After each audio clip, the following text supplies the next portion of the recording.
আজকে জগদ্ধাত্রী পুজোর শুভ ষষ্ঠী, আর সন্ধ্যাবেলা আলো দিয়ে সব সেজে উঠেছে, প্রতিমাও এসে গেছে, প্রতিমার সাজও হয়ে গেছে। সপ্তমী থেকে পুজো আরম্ভ, আর আমি প্যান্ডেলে এসেছি মায়ের দর্শনে, আর সাথে এক জীবন্ত মায়ের দর্শন পেলাম। আর দেখো কি অপূর্ব মায়ের মূর্তি, মন ভরে যায়। ফাঁকায় ফাঁকায় ভাবলাম একটু মাতৃদর্শন করে যাই, তারপরে প্রোগ্রাম দেখব।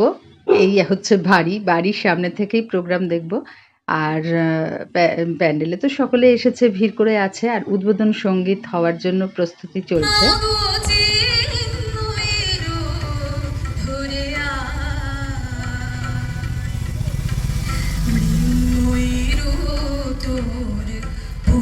শ্রী দুর্গায় দুর্গতি কাটিল না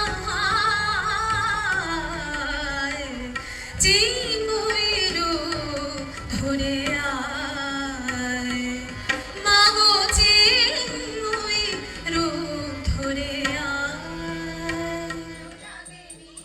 এর সাথে পরপর ছিল নানান ধরনের অনুষ্ঠান, সমবেত আবৃত্তি, সমবেত সঙ্গীত। আর আমি বাড়িতে বসে বসেই মাঝে মাঝে ভেতরে গিয়ে সংসারও দেখে আসছি, আর অনুষ্ঠানও সুন্দরভাবে দেখছি।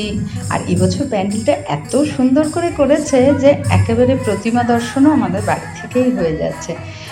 পুজোগুলো দেখছি, মানে দেখতে পাবো এবছর আর কি পুরোটাই। আর সবসময় তো প্যান্ডেলে যাওয়া হয় না।